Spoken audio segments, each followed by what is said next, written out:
Hey kids, comics, Silver-haired Bronze Age babe here, yakking about her comic book collection, and today, a haul video. I have gotten some books in across the transom here lately, and I'm going to show you what they are. If you haven't seen the Fanboys live show from a few weeks back about famous first issues, wherein I talked about Lady Cop, you might want to do yourself a favor and watch it, just because Lady Cop, the discussion that we had about that book was hysterical. I haven't laughed that hard in a long time. And Magic Lasso informed me that, you know, Lady Cop, after her introduction in 1975 or 76, she disappeared until 2006 when she popped up in All New Adam. And so, of course, I went racing out to buy, looked up on the internets what stories she was in, and I bought the books, and they're super cheap, so no harm, no foul. But see how I've identified the panels for you there? That's all she's in. She basically just, yes, she's a cop, and yes, she's a lady, but it's her background is meaningless to this particular story. My favorite part of her appearance comes from All New Adam number 24, where she's in an entire page, but you only see the back of her head. Way to go, DC. And on a brighter note, I finally added this key Neal Adams book to the collection. I've had this on my radar forever. And I don't know why I didn't pull the trigger on it, but I was rooting around my comic shop, and it's like, you know what, I want to spend more money. So I went over to the Batman section and I found this copy of this book, and you know, it's one of those fantastic Neal Adams wraparound covers, and it's just great. And by the way, I like all the stories in there, including they have a nice Doom Patrol story, which I'm a fan of the Doom Patrol. I also picked up a new book for my Lois Lane on the Cover series. I found this one in Showcase 95, and there's a really horrid artistic depiction of Lois Lane.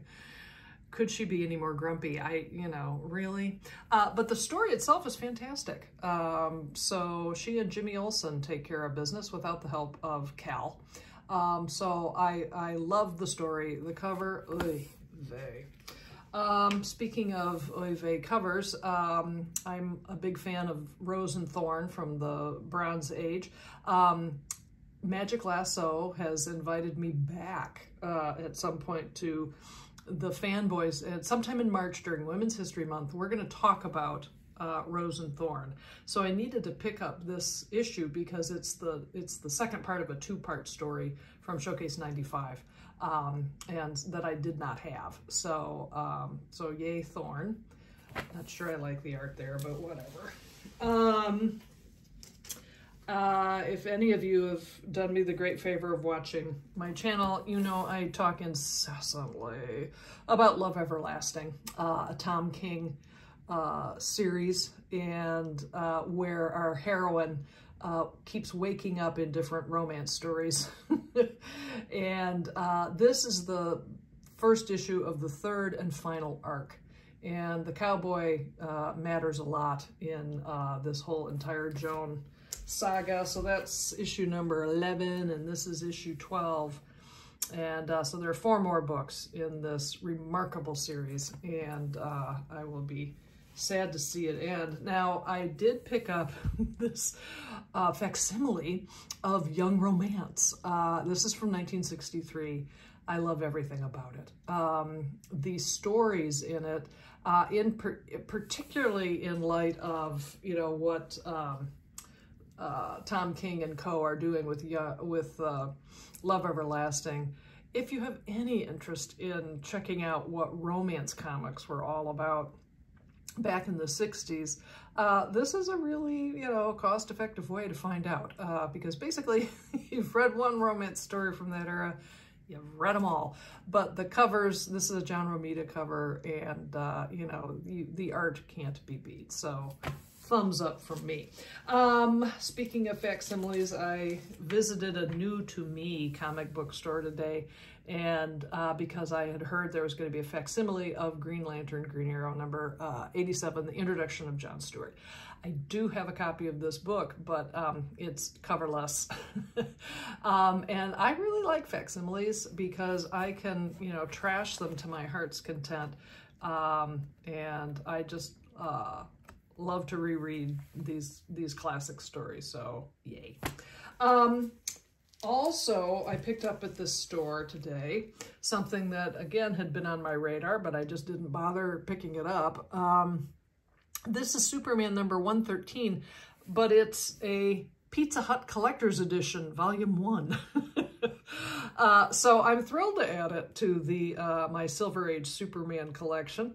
And this copy looks really nice and clean. So I can't wait to actually dive into that and read that. I found a cover that I had been wanting for a long, long time. This Teen Titans, The Return of the Mad Mod. There's just something about these late 60s books that just cracks me up. And I really like the Teen Titans from this era. So when I saw that one in the short box, my grubby little fingers pulled that out right away. It's just, how great is that? I mean, really. And then I found a Neal Adams cover of The Unexpected that I didn't have and didn't actually know existed.